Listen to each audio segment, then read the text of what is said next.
Hey guys, I'm Stephanie. He plays a tortured vampire on the hit series The Vampire Diaries as Damon Salvatore. Please welcome Ian Somerhalder. Hello. Thank you so much for having me here, woman. Thank you. So Ian, most fans know that you care deeply for the environment. Tell us what influenced you to care so profoundly, or how your interest in the environment came to play. To be honest with you, it's kind of a mystery. I don't know. I grew up in Louisiana marshes, exactly what was affected by the oil spill, right there. And I don't know. My father and my mother were such not activists. They were just huge.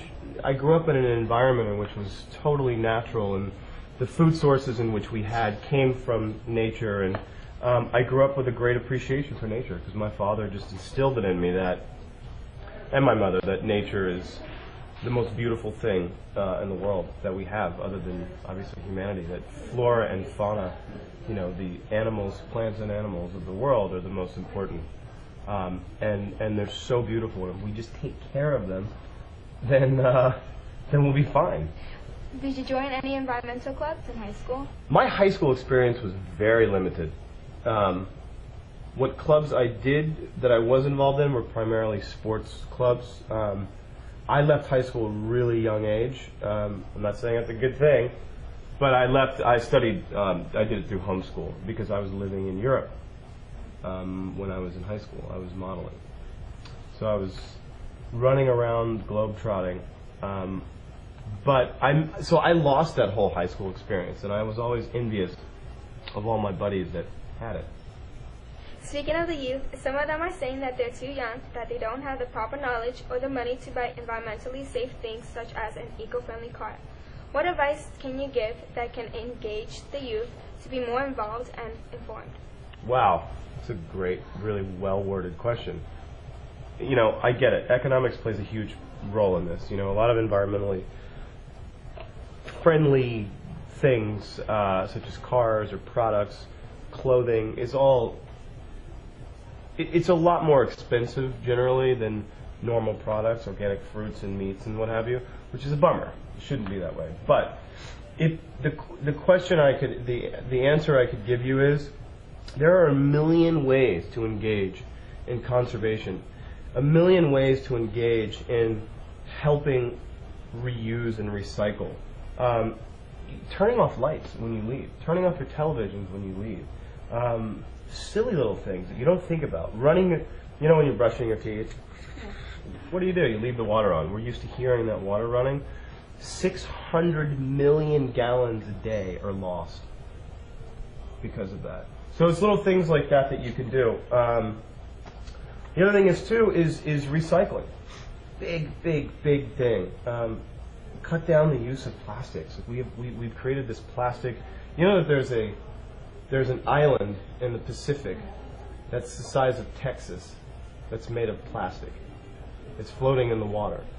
And I think it's the NRDC found that there are 44,000 pieces of plastic per square mile of oceanscape. So we've created this sort of plastic world. So those are the types of things that you can do. You don't have to spend any money on.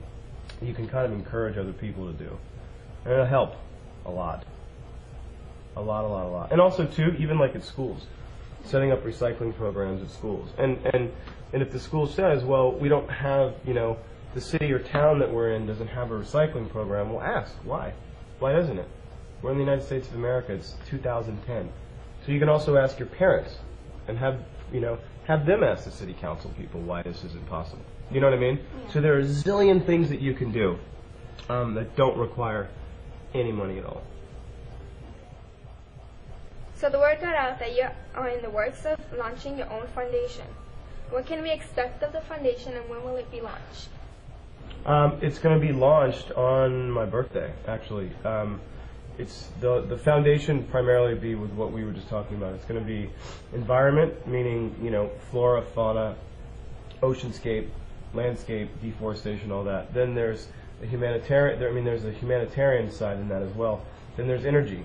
Clean, green energy, and then there's animals. So everything from trying to stop and preserve the rainforest we have left, stop deforestation, which is basically going to cripple, it's going to devoid our world of oxygen and all the natural resources that we need, create clean energy, and help animals, help save endangered species of animals, and also, too, domestic animals, starting to develop sterilization drugs that are species-specific to, by the time you're a grown lady, maybe there will be no stray animals in the world.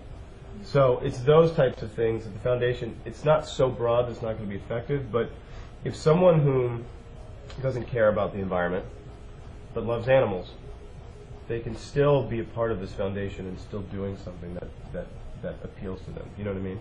So it's going to be launched on my birthday, and it's going to be, I want to ask anyone for anything, but it's going to be a campaign for 1 million people worldwide to donate my years in dollar amount. So it's 32, I'm 32, I'm getting old.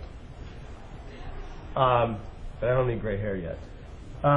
So that's how we're going to launch it, and it's going to do some amazing things, and it will definitely be coming to your community.